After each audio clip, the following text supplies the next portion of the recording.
সুপ্রভাত বন্ধুরা।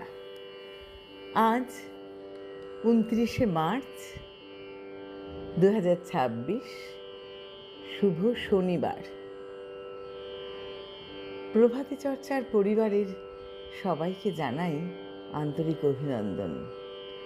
আজ যাদের জন্মদিন তাদের জন্য রইল অনেক ভালোবাসা। কবি মন্দাকান্তা সেনের কবিতা নিয়ে হাজির হয়েছি।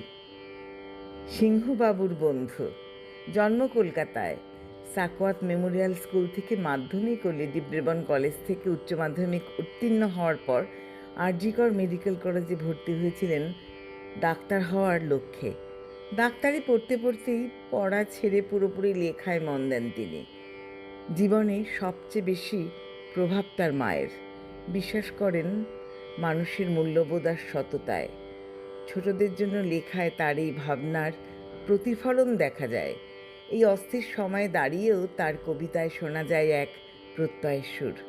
জীবন থেকে পালিয়ে গিয়ে নয়, জীবনের সব প্রতিবন্ধকতার মুখোমুখি দাঁড়িয়ে জীবনকে গড়ে নিতে চান তিনি। তাই ধ্বংস নয়। তার কবিতার শেষে থাকে এক উদ্বুদ্ধ ভবিষ্যতের আশ্বাস। পশ্চিমের ওই বারান্দাটার চটলা ভাঙা জাফরিটা, তার উপাসের অন্ধকারে অরণ্যময় আফ্রিকা। ভাবছ মনে অরণ্য কই? এই তো টানা বারান্দা। সামনে দেখো তানজানিয়া, তার ওদিকে উগান্ডা। গা ছমছম দিন দুপুরে গহীন জলে জঙ্গলে দুরন্ত সব জন্তুগুলো বেড়ায় দলে দঙ্গলে। ভাবছ এটা ভেরেন্ডা ঝোপ? ওর ভেতরে সিংহ নেই?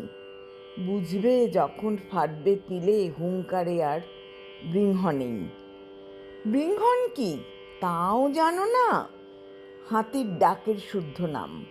বানানটা খুব খটমটে। হ্যাঁ, তারপরে যা বলছিলাম। বুক ফুলিয়ে নিজের মনে হাঁটছি একা সাবধানে। জন্তুরা তো লুকিয়ে আছে এদিক ওদিক সাবধানে।